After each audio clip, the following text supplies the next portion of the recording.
Hola, ¿qué tal? ¿Cómo están? Bienvenidas, bienvenidos a esta otra edición de Blog Amanecer, blog de filosofía, mística, espiritualidad, movimientos sociales, psicología, de todo un poco. Vaya, aquí sí que le entramos a todo. Y pues en ese sentido, pues seguimos con muchas líneas reflexivas. A veces compartimos artículos, compartimos eventos en nuestras redes sociales. Y últimamente yo soy Elías González, que me he dado a la tarea de compartirles una serie de reflexiones en torno a libros de distinta índole que yo voy leyendo, que voy encontrando y meramente mi objetivo es compartirlo con ustedes. Obviamente les comparto aquellos que yo recomiendo ya de antemano, que creo que vale la pena hacer estas especies de reseñas, pero también estas especies más que nada de comentarios. El día de hoy tenemos un libro bastante especial porque representa un texto que en su momento y todavía hoy sigue siendo un gran bestseller. Se trata de Animales a Dioses, del autor Yuval Noah Harari. Es de Animales a Dioses, breve historia de la humanidad. Es, digamos, no es, digamos, tan reciente, es del año 2014. Sin embargo, este autor, pues con este libro le valió, no es su primer libro, pero le valió la fama mundial. Después va a sacar otros textos, uno que se titula Homo Deus, otro creo que es algo así como 21 claves para el siglo XXI. Esos dos no los he leído. Y la verdad es que yo tenía ya desde que salió y fue como la gran novedad y aparecía en librerías como el libro más vendido y demás, yo tenía una especie de resistencia, he de admitirlo y lo confieso, porque pues bueno, quizás también peco de este prejuicio que de pronto tenemos quienes leemos cierto otro tipo de literatura con los llamados bestsellers, pero la verdad es que pues lo recibí como un obsequio y dije, va, a ver qué tal. Además, las investigaciones que me encuentro haciendo en este momento, pues me parecía como interesante ver este punto de vista en tanto que algo que mueve mucho a las personas y que tiene cierta divulgación fluida. Y me di cuenta ya después de leerlo, lo acabo de terminar y lo cierto es que sí lo recomiendo. Creo que es un texto que vale la pena conocerse. No es un libro que cambie la vida. Bueno, a mí por lo menos creo que sí, a muchas personas lo ha hecho y qué bueno, ¿no? Felicidades por ello, porque la verdad es que sí, sí vale la pena leerlo, sí tiene como bastantes cosas muy, muy interesantes.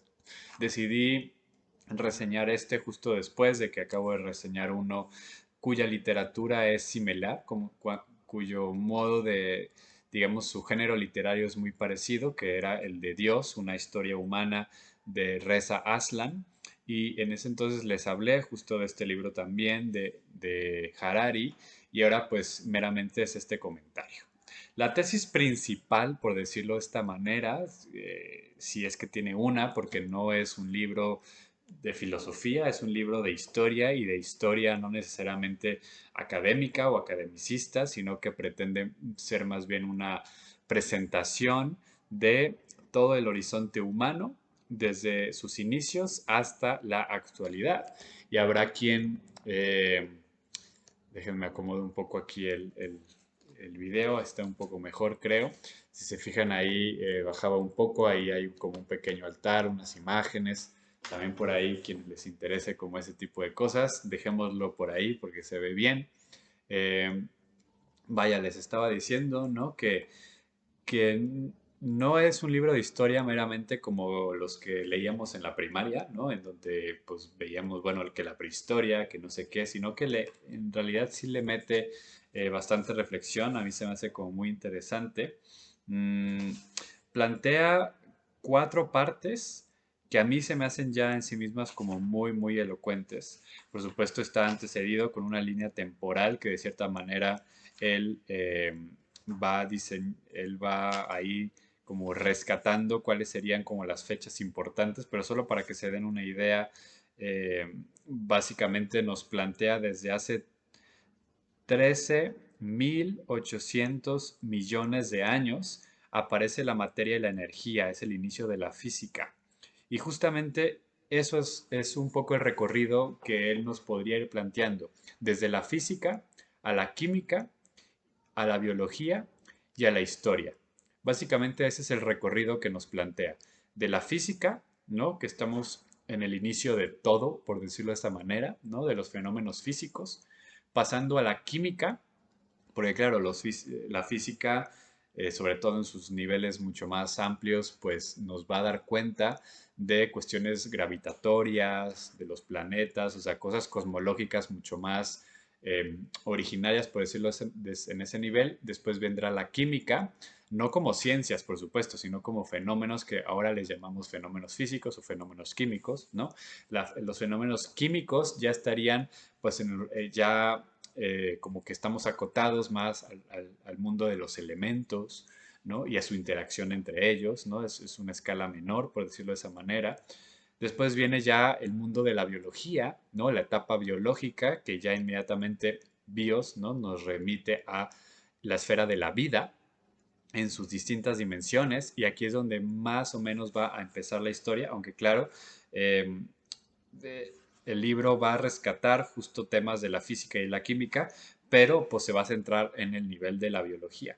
Y después de la biología, que no es lo netamente humano, vendrá justamente la escala de la historia. Y es en la historia donde entra eso que le llamamos el ser humano. Ahí va a plasmar el texto Harari, y como de lo humano nos va a hablar básicamente de 4 momentos importantes que los menciona o que los ve como 4 grandes revoluciones. La primera revolución va a ser la revolución cognitiva, y de eso va a tratar básicamente la primera parte de su libro. Los primeros 4 capítulos son sobre esto, sobre la revolución cognitiva. ¿Cómo pasamos de ser el ser humano, un animal sin importancia? Porque, digamos, la gran hipótesis es querer plantear, ¿no? De animales a dioses, ¿cómo se pasó de ser un animal más, sin ninguna importancia, a básicamente los dioses o la pretensión de llegar a ser dioses y controladoras de todo, ¿no? Eso es como el gran argumento y lo que él quiere plasmar. Y para empezar, pues nos plantea justamente qué es eso de ser un animal corriente, un animal sin importancia, un animal sin más. Y en ese sentido nos plantea cómo el Homo sapiens, es la especie que somos tú y yo, quienes nos estamos escuchando, pasó de ser una especie humana más, y no necesariamente la más fuerte ni la más biológicamente potente, a conquistar y llevar literalmente la extinción a cualquier otro tipo de especie humana, principalmente a la que en ese momento era la más potente, que eran los neandertales, ¿no? Nuestros antepasados, de cierta manera, pero que pertenecen a otra especie totalmente distinta, que no son Homo sapiens, y que eso que le llaman Homo sapiens, que somos nosotras y nosotros, es, digamos, cómo dio ese giro cognitivo. Y justamente el argumento es ese, que fue gracias a la capacidad del Homo sapiens organizacional de crear cosas en sociedad, pero que al mismo tiempo creaban, digamos, desarrolló un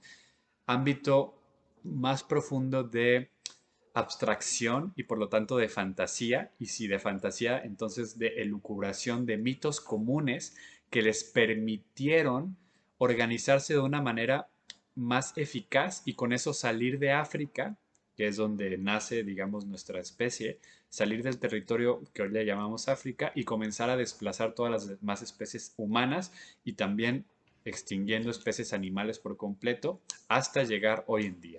Entonces, a eso se trata la primera parte, que es la revolución cognitiva, ¿no? Que tiene que ver con cómo se fue desarrollando esas capacidades del Homo sapiens de organización, y posteriormente cómo eso también desencadenó en desarrollo tecnológico, pero sobre todo mitológico, de narraciones que permitieron eso, desarrollar estas capacidades organizativas superiores. Los neandertales, al parecer, según nos cuenta Harari, no es, sí pudieron haber tenido una capacidad menor en cuanto a su desarrollo tecnológico, pero esto no fue al final del día lo definitivo, sino que fue justamente lo otro, lo organizacional mitológico. El neandertal, al parecer, no tuvo la capacidad de crear mitos, quizás por medio también de un lenguaje menos desarrollado y más desarrollado en el Homo sapiens, mitos que pudieran conglomerar grupos de personas mucho mayores, más allá del pequeño núcleo familiar o del pequeño grupo de la tribu, ¿no? El Homo sapiens tuvo la capacidad de crear narrativas capaces de sintonizar bajo la misma capa, ¿no? Bajo el mismo velo, cientos y cientos de individuos o de colectividades organizadas con los mismos fines para, para cazar, recolectar, quizás para guerrear con los neandertales o con otras especies humanas, lo que les permitió paulatinamente ir desplazando estas otras especies. Y eso es, según Harari, pues la revolución cognitiva, ¿no? Del cerebro de los Homo sapiens. Después viene la segunda parte, que es la revolución agrícola, y aquí hay algo muy interesante, ¿no? Que a mí se me hizo muy interesante, que es el primer capítulo de esta segunda parte, que se titula El mayor fraude de la historia. Muchas y muchos consideramos, o sea, es como más o menos algo que está por ahí en el común, que justamente fue el desarrollo de la agricultura lo que impulsó el desarrollo tecnológico y la mejora de los alimentos y de la especie humana. Hoy sabemos, gracias a los datos de historiadores, científicos de estos ámbitos, que en realidad, como dice Harari, y esto ya lo abordaba un poco en el video anterior de Reza Aslan, la agricultura es el gran fraude de la historia. Comenzó siendo como una especie de medio promesa, ¿no? De que iba a haber más alimento. Y nos decía, por ejemplo, en el video anterior, Reza Aslan, de manera muy interesante, que según él argumentaba, que la agricultura nació justamente del deseo de impulsar los mitos religiosos y no viceversa. No es que la agricultura haya dado pie a lo religioso. Lo que sí es interesante es darnos cuenta justamente de cómo salió el tiro por la culata, por decirlo en lenguaje como de dicho popular. Y lo que aconteció fue que en lugar de que el ser humano, el Homo sapiens, siguiera teniendo una dieta más o menos rica de muchísimas cosas, que de pronto pues la carne del conejo o recogía carne porque éramos carroñeros también, setas, algunos vegetales, cosas que se iba encontrando de tal manera que tenía acceso constante a comida, a alimentación y de muy variadas, lo cual no significa que no hubiera también hambre y demás. No se trata de idealizar ese mundo cazador-recolector, pero lo que pasó, sobre todo en los primeros siglos de la etapa de la agricultura y del sedentarismo, fue que no es tanto que nosotras y nosotros hayamos domesticado a las plantas, sino que las plantas nos domesticaron, domesticó al Homo sapiens. El ejemplo es el trigo. El trigo, que era una especie que crecía pero que no tenía tanta capacidad, fue ofreciéndole al ser humano una fuente de alimentación un poco más o menos estable, de tal manera que fue, digamos, el trigo quien domesticó al Homo sapiens, porque ahora dedicamos muchísimo tiempo, y desde entonces así le hacían, dedicando muchísimo tiempo al cultivo del trigo, posteriormente, por ejemplo, aquí en América, del maíz, en China y en Oriente, del arroz. Y entonces son esas especies básicas quienes fueron domesticando al ser humano, al Homo sapiens, y lo fue convirtiendo, o sea, por esta razón, y lo vemos, por ejemplo, en los monocultivos, ¿no? En realidad, quienes han dominado, digamos, la especie que se ha logrado reproducir de manera extrambólica, pues han sido unas cuantas semillas, unos cuantos granos que domesticaron al Homo sapiens y que el Homo sapiens trabaja constantemente para expandir la colonización de estos granos, extinguiendo otras especies, desapareciendo otras plantas. Después, pues vino también con ello, junto con la revolución agrícola, pues se domesticaron varios ganados de distinta índole, también haciendo que se desaparecieran otros, ¿no? Hoy en día hay millones de cabezas de ganado bovino, ¿no? Vacas, y hay básicamente en peligro de extinción las jirafas, por ejemplo, ¿no? Entonces, claramente hay un esquema por ese lado. Entonces nos cuenta cómo la revolución agrícola pues fue deviniendo en la construcción después de pirámides y cómo eso también fue construyendo una sobresaturación o sobrecarga de la memoria.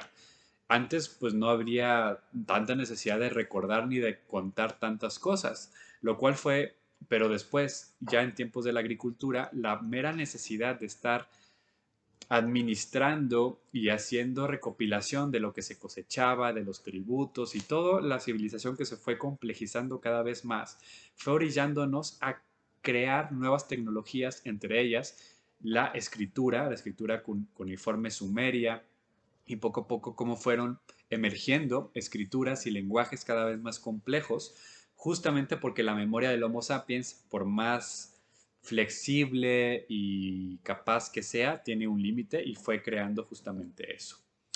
Después llega la tercera parte que nos cuenta cómo la humanidad se fue unificando, cómo pasó de la historia de ser, digamos, lucecitas en algunas partes del planeta a cubrirlo absolutamente por completo y no dejar mancha territorial sobre el planeta donde no haya pisado algún ser humano en la historia.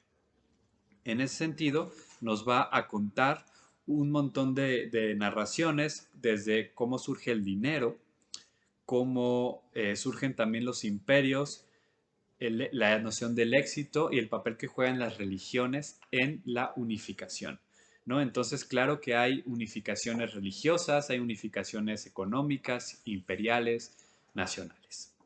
Pero digamos que el argumento, lo que quiere mostrar Harari en esta tercera parte del libro, pues es cómo la humanidad dejó de ser tribus separadas, ¿no? La tribu europea, la tribu no sé qué, a potencializarse como una especie de fuerza global, unificación de la especie humana.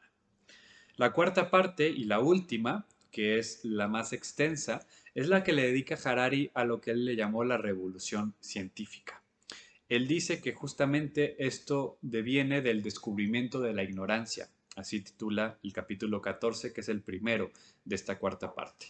La, el descubrimiento de la ignorancia, básicamente Harari se refiere a que, según él, en tiempos antiguos, yo no estoy tan de acuerdo con esto, pero según él, antes de la modernidad, lo que había era una especie de desconocimiento de la ignorancia, justamente porque se estaba cimentado en certezas inamovibles.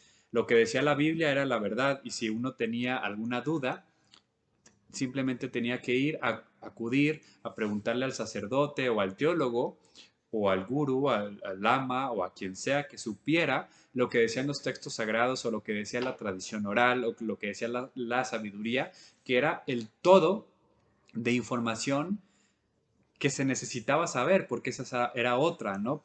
Puede ser que se ignoraban algunas cosas, pero no se ignoraban las cosas fundamentales. Y si algo no aparecía en la Biblia o no aparecía en el texto sagrado, era porque no necesitábamos saberlo y era irrelevante para nuestra propia existencia. Lo que descubrió la modernidad, por decirlo en términos de Harari, fue la ignorancia.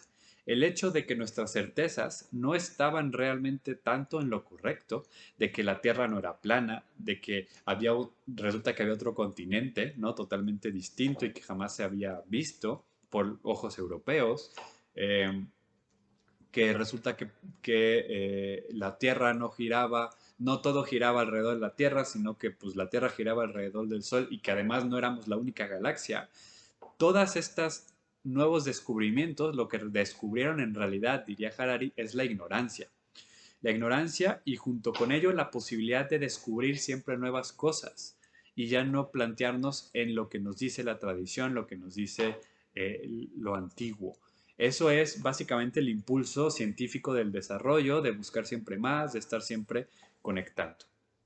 Por eso, eso nos va a llevar, dice Harari, a el matrimonio entre la ciencia y el imperio, porque conocimiento y ciencia, o digamos curiosidad y nuevos descubrimientos siempre han habido.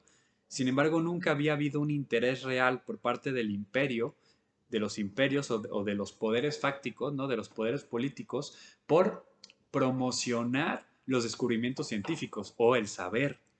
No vas a ver tú a la antigua Grecia, ¿no? Los antiguos griegos patrocinando a Sócrates, a Platón, a Aristóteles, o no ibas a ver tú, claro, pasaba, ¿no? En los antiguos reinos de la India, por supuesto que había grandes emperadores, reyes y reinas que beneficiaban y en cierta medida por eso en algún momento dado de la historia el budismo se expandió casi por toda la India y buena parte de China y Japón y después pues, casi desapareció de la India y el budismo pues es hasta la actualidad más referente de otras nacionalidades como es Tailandia, China, el sudeste asiático, Japón y desapareció prácticamente por completo de la India. Eh, pero salvo algunas excepciones como esas, ¿no? Los poderes políticos no se habían interesado en sistemáticamente promocionar y ser mecenas de los sabios y sabias, ya sean religiosos o filosóficos o de cualquier tipo. En la modernidad se va a dar un matrimonio entre la ciencia y el imperio. El gran ejemplo que fue como el gran parteaguas en este sentido fue el llamado descubrimiento de América. Cristóbal Colón, yendo por todas partes para buscar patrocinios a reyes de Portugal y demás, que lo mandaron por un tubo y no lo pelaron, los reyes católicos, Isabel y Fernando, sobre todo Isabel, creen en Cristóbal Colón, le da el dinero, descubre y resulta que el espíritu del descubrimiento, el espíritu científico, en este caso de demostrar que se podía llegar a las Indias por otro lado y que acaban llegando a una tierra que no conocían, abre la puerta a nuevos poderes económicos y nuevos poderes políticos. Y eso pues le encantó a España, comenzó a financiar más cosas, otros reinos europeos comenzaron a seguir este ejemplo y así se da este matrimonio entre la ciencia y el imperio, porque en realidad eso de la ciencia neutral no existe, existirá en la mente quizás de algunos científicos que creen que la ciencia es neutral, pero en la vida real no existe tal cosa como la neutralidad de la ciencia. Lo que existen son financiamientos muy concretos que responden a intereses políticos, económicos, ideológicos de una u otra área del abanico de los poderes. Después nos plantea lo que sería el credo capitalista. ¿Qué es eso del capitalismo y por qué llegó a triunfar? Nos explica cómo funciona el dinero, cómo funciona la industria, la noción de una constante revolución.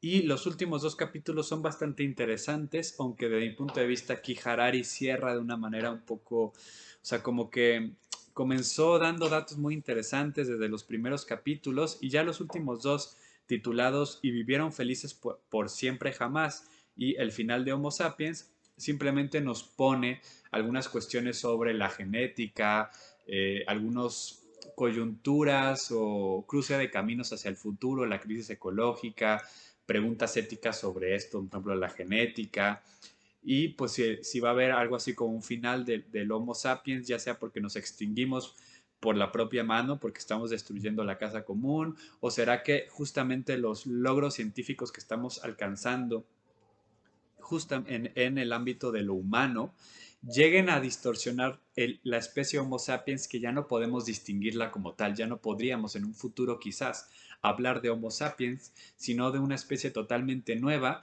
de la cual no podemos decir absolutamente nada, porque incluso nuestras ideologías, nuestros lenguajes, como eran totalmente ajenos a los neandertales, sean totalmente ajenos a esta nueva cosa, nueva especie, que nuestro propio estilo de vida e investigación está creando hoy por hoy en el siglo XXI.